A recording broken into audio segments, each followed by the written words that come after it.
دکتر محمد اشرف غنی زمان عهدهدار ریاست جمهوری شد که افغانستان با 3 انتقال سیاسی، امنیتی و اقتصادی به صورت همزمان مواجه بود.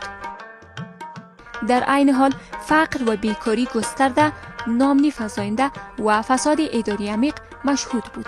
ایجاد تحول در چنین وضعیت اراده، استقامت و پشتکار لازم را می طلبید که رئیس جمهور غنی از هر ساعت و دقیقه زمان برای فایق آمدن بر این چالش ها بهره گرفت. رئیس جمهور بیش از 9600 جلسه را شخصا رهبری نموده است. از این جمع بیش از 8700 مورد ملاقات های انفرادی و جمعی با اقشار گوناگون مردم بوده است.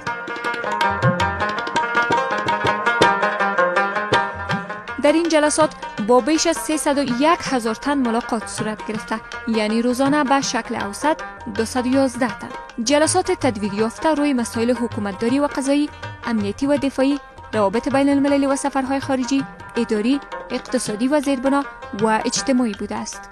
رئیس جمهور در این جلسات با دریافت گزارش مسئولین و نظرات مردم زمینه تشریک آرا را فراهم نموده و هدایات را برای بهبود وضعیت در هر عرصه صادر نموده است. برای نمونه می توان گفت که ایجاد تمرکز روی سکتور اقتصاد و زیربنا موثریت عملکرد در این بخش را بالا برده و شاهد بهبود رشد اقتصادی در این سالها می باشیم. همچنین فعالیت کمیسیون تدارکات ملی منجر به 47.4 میلیارد افغانی صرفه‌جویی در قراردادها شده که آغاز برنامه توزیع کوپون برای وارسی شهدای نیروهای امنیتی و دفاعی از نتایج این صرفه‌جویی است.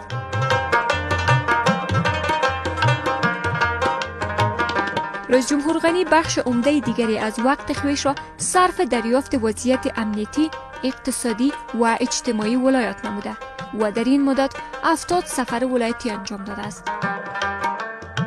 رئیس جمهور در این سفرها با اقشار مختلف مردم از جمله متنفذین محلی، علما، زنان، جوانان، اعضای جامعه مدنی دیدار نموده و در صورت لزوم بیش از 1 روز را در آنجا سپری کرده است.